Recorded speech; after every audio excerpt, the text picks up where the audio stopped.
राम और भरत का प्रेम अपने बच्चों को सुनाओ।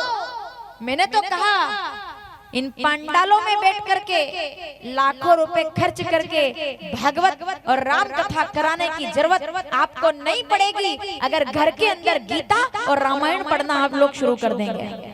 जिस दिन आप रामचरितमानस घर में पढ़ना शुरू कर देंगे, गीता आप पढ़ना शुरू कर देंगे, आपको यहाँ नहीं आना पड़ेगा। क्या साफ प्रेम दो भाई। भैया मैं अयोध्या की गादी गेंद की तरह ऐसे उछल रही है, नहीं मुझे नहीं चाहिए, नहीं मुझे नहीं चाहिए। और चित्रकूट में और देखो उसका परिणाम क्या हुआ। 14 वर्षों तक पादुकाओं ने अयोध्या की गादी पर शासन किया है, भरत ने उस गादी को स्वीकार नहीं किया। तो माताओं अपने बच्चों को भरत बनाना, श्री राघव बनाना, राजीव लोचन बनाना, दुर्योधन और दुशासन मत बनने देना, क्योंकि बड़े अनमोल हैं ये जितने भाई बैठे हुए हैं। सुनिएगा, बड़े अनमोल है ये खून के रिश्ते, तू इन्हें यूं बेकार ना कर। बड़े अनमोल है ये खून के रिश्ते, तू इन्हें यूं बेकार ना कर। मेरे हिस्से की जमीन भी तू ले ले मेरे भाई, पर घर के आंगन में ये दीवार ना कर, क्योंकि ये दीवार हमें तोड़ देगी। और मैंने तो एक बात और कही, सुनना, और जो लोग लाइव में देखेंगे वो भी सुनेंगे।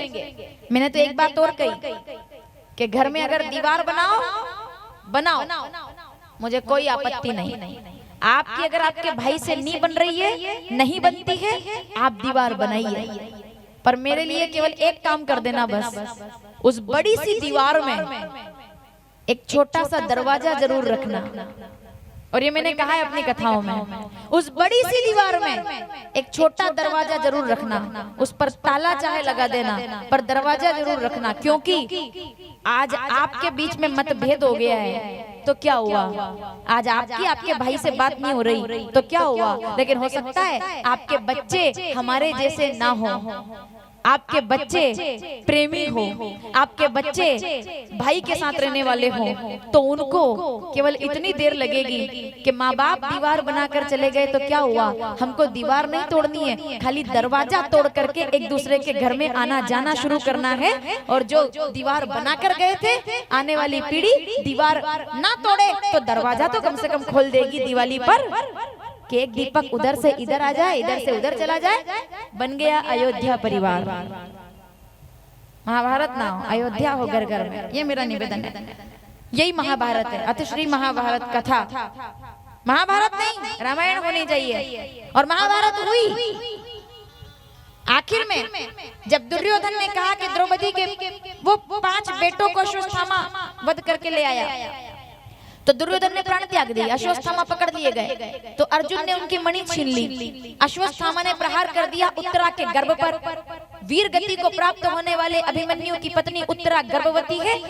कन्हैया की कृपा से अर्जुन ने ब्रह्मास्त्र का खंडन किया और उत्तरा माता के यहाँ परीक्षित जी जन्म लेकर के आए। बोलिए परीक्षित जी महाराज की। यानी कि लड़े कोई, भिड़े कोई और राज्य मिल गया परीक्षित जी को, क्योंकि पांडव चले गए, स्वर्गीय हो गए, वो सब स्वर्ग की यात्रा शुरू कर दी। कन्हैया के जाने के बाद राजा बना दिया परीक्षित जी। ये मैं आपको संक्षिप्त में सुना रही हूँ, उसको आगे हम लोग विस्तार से सुनेंगे। परीक्षित जी हो गए राजा, 31 वर्ष तक शासन किया। और एक दिन कलयुग को देखा तो गाय माता को सता रहा था। धर्म रूपी बेल के 3 पेड़ तोड़ दिए थे, तो कहा कि तू यहाँ नहीं रह सकता। तो कलयुग ने कहा ये तो मेरे साई ने, मतलब ये तो मेरी निशानी है कि मैं आता हूँ तो यही होता है, कलयुग में तो यही होगा। तो परीक्षित जी कहते हैं तू यहाँ नहीं रहेगा, तू वहां रहना जिस घर में भगवान का मंदिर ना हो, दीपक ना लगता हो। हाँ, बहुत अच्छी बात है ये भी। मंदिर मंदिर प्रतिकर शोधा, सोने के महल तो हो लेकिन आंगन में तुलसी का क्यारा नहीं होगा तो उसका कोई फायदा नहीं। लेकिन झोपड़ी होगी और तुलसी का क्यारा होगा तो सोने की लंका में भी हनुमान को एक साधु तो मिल ही जाएगा।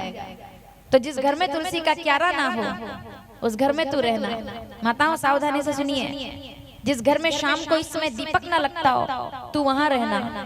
जहाँ व्यभिचार, अशुद्ध भोजन, आहार विहार की शुद्धता भंग हो जाए तो वहां रहना। काम, क्रोध, लोभ, सट्टा ये सब कुछ चलता हो तो वहां रहना। तो कलयुग ने कहा रुकिए महाराज, आपने सब बुरे स्थान दिए, एक तो अच्छा दीजिए।